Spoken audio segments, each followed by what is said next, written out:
Alhamdulillah, segala puji hanya milik Allah Azza wa Jal yang telah mempertemukan saya, teman-teman Biker Subuhan, bil khusus para alim ulama asatidzah di sini yang saya pertama-tama hormatin juga. Sebab kedatangan saya ke sini adalah undangan dari Abi Azzah. Abu Azzah mengundang saya, insyaallah nanti siang kita akan mau wisuda 400 santri beliau di TPQ Irsyadun Nas. Kita doakan mudah-mudahan TPQ beliau makin berkembang, makin maju insyaallah, bukan hanya di Kuala Tungkal tapi ada di seluruh wilayah Provinsi Jambi insyaallah. Bapak Ketua DKM yang saya muliakan, mana Ketua DKM? Wah, Pak Haji Samsul. Salam hormat Pak Haji. Pokoknya silaturahmi kita nggak boleh sampai sini, tapi sampai surga. Kata Rasul sallallahu alaihi wasallam, ya, la tadkhulunal jannah hatta tu'minu wa la tu'minu hatta tahabbu. Kalian nggak akan masuk surga sebelum kalian beriman kepada Allah. Jadi iman ini kunci masuk surga. Dan ternyata untuk menyatakan iman kita ini mantap atau bukan, apa sinyalnya, apa tandanya? Rasulullah SAW ngasih tandanya. Apa itu tandanya? La tadkhuluna jannata hatta tu'minu. Kalian gak akan masuk surga sebelum kalian beriman. Kemudian siapa yang imannya mantap? Rasul mengatakan wala tu'minu hatta tahabbu. Dan kalian gak akan dianggap benar-benar beriman sebelum kalian saling mencintai sesama orang beriman. Masya Allah, saya cinta Pak Haji Samsul, Abi Azzah. Ini tanda iman saya mantap di hati Allah, di mata Allah Azza wa Jalla. Kalau saya punya kebencian, iman saya bisa jadi bukan mengantarkan saya ke surga. Ya, jadi iman yang dinyatakan masuk surga oleh Rasulullah adalah iman yang menghadirkan rasa cinta sesama orang beriman. Kemudian Nabi SAW mengajarin kita bagaimana agar kita bisa saling mencintai sesama orang-orang beriman. Afala adullukum ala syai'in idza fa'altumuhu tahabbtum. Mau enggak kalian ku kasih tahu satu tanda, satu cara, satu resep yang kalau kalian melakukannya kalian akan saling mencintai. Apa itu ya Rasulullah? Ifsya'us salami bainakum. Menebarkan salam di antara kalian. Jadi saya cinta Pak Haji Samsul. Gimana caranya menumbuhkan cinta? Saya doakan semoga Pak Haji panjang umur, sehat. Anak ada berapa? Cucu ada berapa? Cucu anak 3, cucu 1. Mudah-mudahan anaknya hafiz Quran kayak Azhar gitu. Jadi cara menumbuhkan keimanan, cinta sesama kita. Kalau mukmin saling menjatuhkan, sesama mukmin saling membenci, maka sinyal iman kita salah. Tanda iman kita ada yang keliru.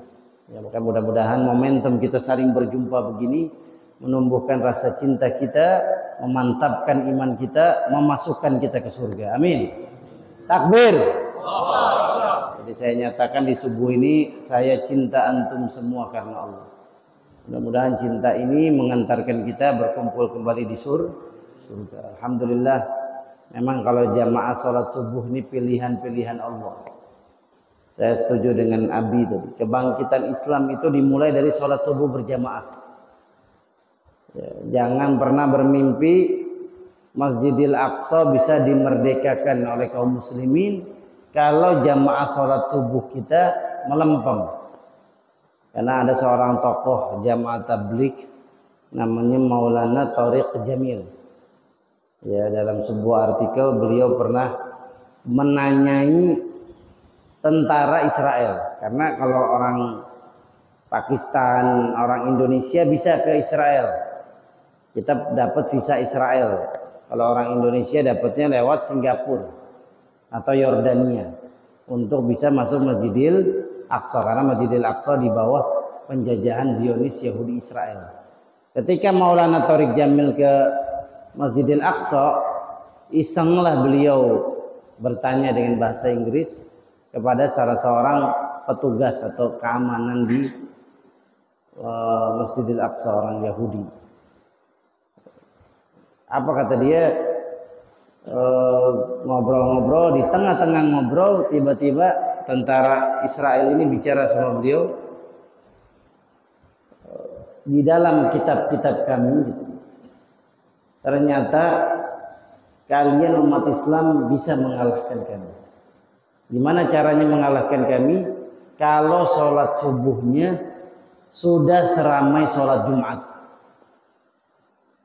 Kalau subuh kalian umat Islam nih ramainya kayak Jumatan seluruh dunia, maka kalianlah yang nanti akan memegang kunci Masjidil Aqsa. Jadi ini berita ini nih nyebar di kalangan kaum muslimin tapi nggak tahu sumbernya.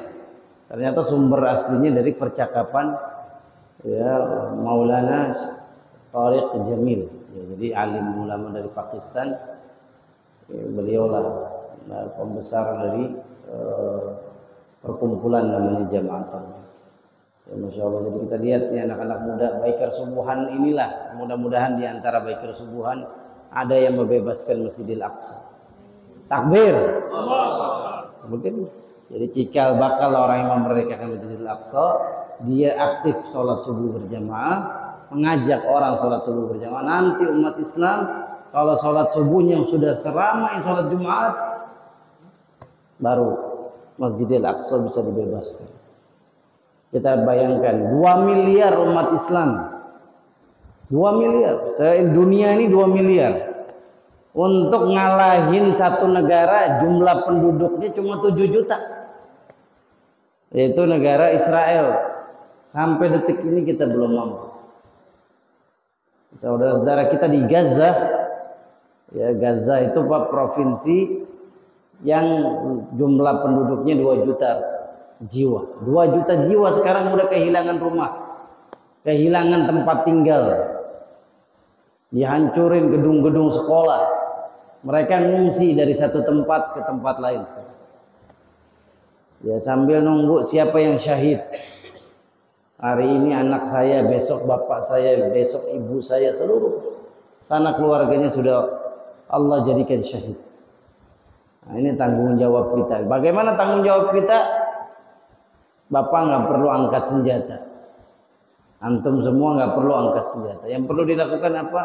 Kita ngambil nasihat dari Maulana Tariq Jamil tadi, menjadikan jamaah Masjid Al-Muttaqin subuhnya seramai Jumatan. Kira-kira Pak Haji Samsul bisa nggak? Ini kayaknya nggak yakin nih Pak Haji Samsul. Ya. Dan luar biasa Pak Haji membuka tangan menyambut Baikar Subuhan, ini tanda beliau hatinya bersih, membuka diri untuk menjadikan Masjid Raya Muttaqin insyaallah pusat peradaban Islam Tanjung Jambung Barat. Ini pusatnya insyaallah di sini, kabupaten yang kita cintai. Bapak Ibu Saudara yang dimuliakan Allah Azza wa Jalla.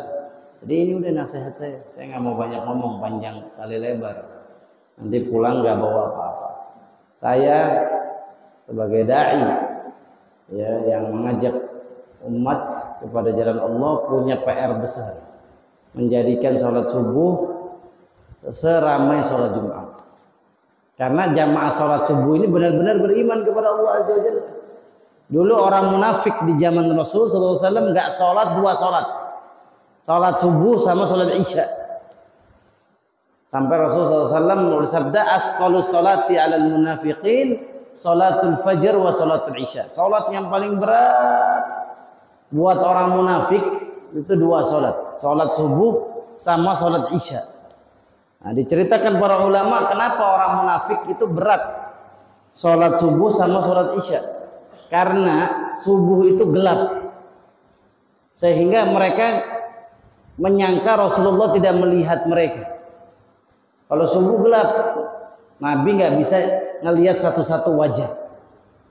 Isya pun gelap, sehingga Nabi nggak bisa melihat satu-satu wajah. Jadi mereka ini orang munafik sholat kalau dilihat Nabi Muhammad Sallallahu Alaihi Wasallam, karena takut diperangi oleh Rasulullah SAW, karena mereka pernah membunuh kaum muslimin di perang Badar, perang Uhud. Ya, Masya Allah. Jadi begitupun kita dianggap munafik oleh Rasulullah SAW kalau meninggalkan sholat subuh dan sholat isya. Kita sholat ini bukan pengen cari dunia. Kita sholat pengen cari Allah Azza wa Jalla, pengen cari keridhaan Allah Subhanahu wa taala. Mau dilihat orang, mau rame, mau mertua nggak ada, orang tua kita nggak ada, mau istri kita nggak ada, kita sholat karena Allah Subhanahu wa taala. Bangunin istri sholat, bangunin suami sholat, bangunin anak-anak kita sholat. Mereka nggak bangun, kita sendirian ke masjid. Oh, jangan sampai kita sholat karena manusia. Begitupun teman-teman baik kesubuhan, WA teman, WA sahabat, nggak mau datang ke sini, kita tetap datang karena Allah Subhanahu wa taala. Dan ketika antum sudah mengajak orang ke jalan Allah, antum dicatat pahala oleh Allah Subhanahu wa taala. Allah Subhanahu wa taala berfirman, "Wa man ahsanu qawlan mimman da'a ila Allah wa 'amila shalihan wa qala innani minal muslimin." Tidak ada perkataan yang lebih baik dari orang yang mengajak orang ke jalan Allah. Dia beramal soleh dan mengatakan, saya berserah diri kepadamu ya Allah. Maka insya Allah lewat kehadiran saya di Kuala Tungkal ini, saya berharap kepada Allah, mudah-mudahan Allah menjadikan umat Islam di Jambi umat Islam yang bersatu. Ya, jangan ada gara-gara perbedaan sedikit membuat kita bermusuhan. Kunut nggak kunut itu persoalan khilafiyah. Yang kunut benar, yang nggak kunut benar, yang nggak benar, yang nggak sholat. Sholat tarawih 11 rakaat benar, sholat tarawih 23 rakaat benar, yang nggak benar, yang nggak sholat tarawih. Mau dia begini, benar. Mau dia sedekap di dada, di perut, ya benar.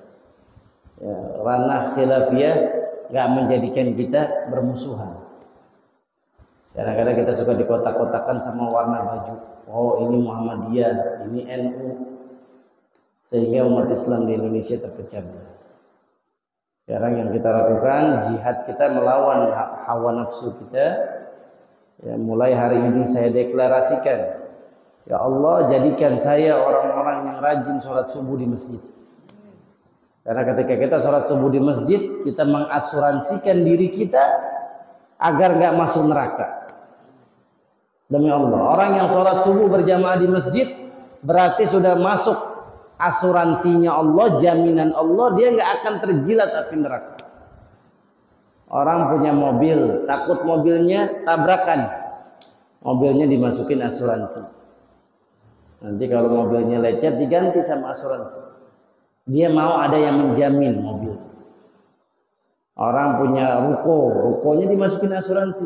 Kalau nanti ruko saya kebakaran, diganti sama yang lebih bagus. Makanya saya ingat lebih waktu kejadian 98 kerusuhan di Jakarta. Di sini nggak ada ya kerusuhannya. 98 aman ya. Oh, saya kebetulan belum kesini 98, jadi nggak ada.